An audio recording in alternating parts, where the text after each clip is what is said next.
What culture? Zimbabwe try. Yard by Mukoko wa unofeta maneko. Tuma ne mukamuseko. Mafuta ne tupa utatweteko. Kutipiswa ne zifupi zifeko. Uzachita muzalati bageto. Chapepuswa ne kombiro muvieko. Saika kushita mieto. Mune mafesto zingizi na vieko. Haikona kugonjiva masikanda. Saruta jibaga irwa mungu wanana. Hazina muloga na wilo maganyagana. Atora njiva ne atora konda shiga banana. Haikona kugonjiva masikanda. Uzajiva masikanda. Uzajiva masikanda.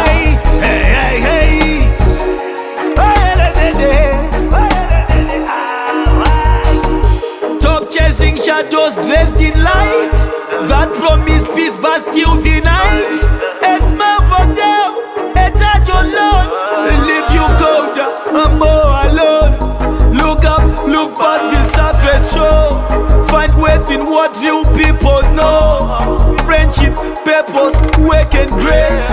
Things no price can ever replace.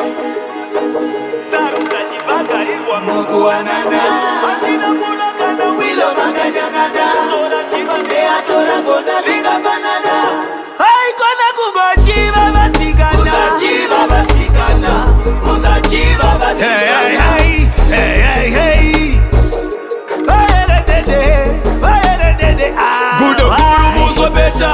Mana ya unoketa. Nizo kubeta sakaskana chikuchita.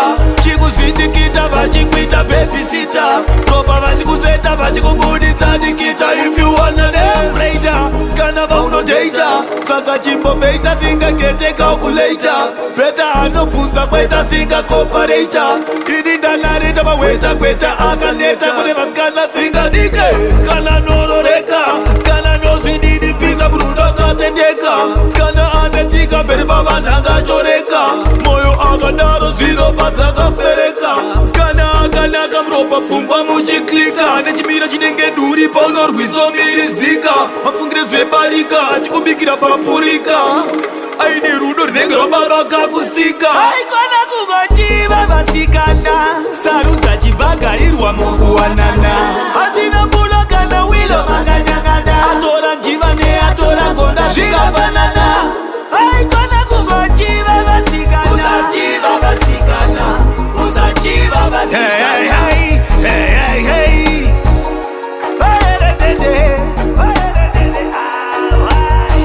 Strength is not what you can buy. It's in the choice to let it pass you by.